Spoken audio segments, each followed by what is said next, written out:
పిచ్చి తుగ్లక్ సైతం ఆశ్చర్యపోయేలా జగన్ ఆలోచన విధానం ఉందని మంత్రి రామానాయుడు విమర్శించారు. ప్రపంచ స్థాయి రాజధాని నిర్మిస్తూ ఉంటే అడ్డంకులు సృష్టించే ప్రయత్నం చేస్తున్నారని మండిపడ్డారు.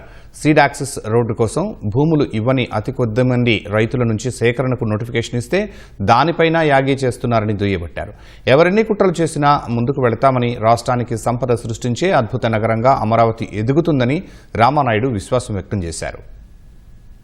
మరి ఇంత చక్కని సౌకర్యాలతోటి ఇంత సుందరంగా ఇన్ని పబ్లిక్కి కూడా యాక్సెస్ ఉండేటువంటి విధంగా సెక్రటేరియట్, అసెంబ్లీ, ఈ రకమైనటువంటి ఉద్యోగస్తుల అవసరాలు తీర్చేటువంటి విధంగా ఇంత పెద్ద ఎత్తున రాజధాని మన ప్రాంతంలో మనకు నిర్మాణం అవుతూ ఉంటే ప్రతిపక్ష హోదా కూడా దక్కనటువంటి వ్యక్తి నాడేమో అమరావతిని స్వాగతిస్తున్నామని చెప్పాడు, మొన్ననేమో 3 రాజధానులు అని చెప్పాడు, మళ్ళీ నిన్ననేమో మావిగన్ అంటాడు.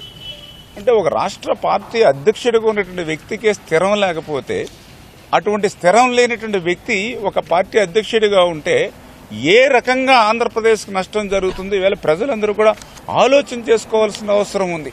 మరి అమరావతి కాదని 3 ముక్కల్లో 3 ఇటుకలు పెట్టకుండా మళ్లీ ఈరోజు ప్రజల ఆశీర్వాదంతో కూటమి ప్రభుత్వం అధికారంలోకి వచ్చిన తర్వాత ప్రజల ఆకాంక్షలకు అనుగుణంగా ఈవేళ అమరావతి రాజధాని రూపుదిద్దుకుంటూ ఉంటే, అరే ఈ జగన్కు వచ్చినటువంటి ఆలోచనలు నాకు కూడా రాలేదేంటి అని పిచ్చి తొగ్గులకు కూడా అసూయపడేటువంటి విధంగా, ఈర్షపడేటువంటి విధంగా ఈరోజు మళ్ళీ మావిగన్ అంటున్నటువంటి పరిస్థితి.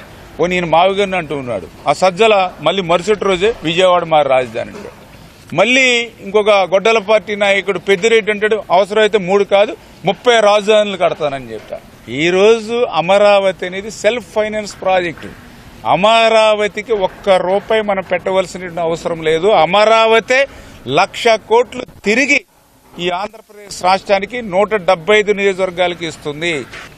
99.5% ల్యాండ్ పూలింగ్ లో రైతులందరూ స్వచ్ఛందంగా ఇస్తే కేవలం 0.5% లేదా 0.2% అరాకొరో ఇద్దరు రైతులు తన రాజకీయ స్వలాభాల కోసమో లేకపోతే వ్యక్తిగతమైనటువంటి లబ్ధి కోసమో, అంటే 1000 మంది రైతులు సహకరిస్తే 3-4 రైతులు సహకరించకపోతే అటువంటి చోట ఎక్కడైనా ఈ రాజధాని నిర్మాణం అడ్డంకులు వస్తాయి.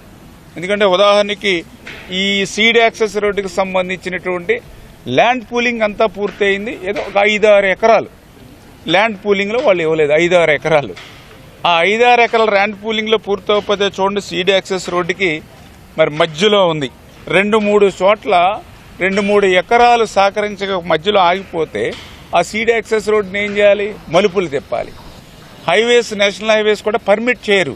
అటువంటి స్థితిలో ఆ 0.1% ఎవరైతే రైతులు రాజకీయ ప్రయోజనాలను, వ్యక్తిగత స్వార్థాలను ఆశించి సహకరించకపోతే ఆ 3-4 ఎకరాలు రైతుల దగ్గర నుంచి, అది కూడా ల్యాండ్ ఎక్వేషన్ లో తీసుకుంటే దాన్ని కూడా రాజకీయం చేసేటువంటి విధంగా మరి యొక్క గొడ్డల పార్టీ మాట్లాడుతూ ఉందనంటే ప్రజలు వాస్తవాలను అర్థం చేసుకుని ఇటువంటి గొడ్డల పార్టీ పట్ల అప్రమత్తంగా ప్రతి ఒక్కరూ కూడా ఉండవలసినటువంటి అవసరం ఉంది.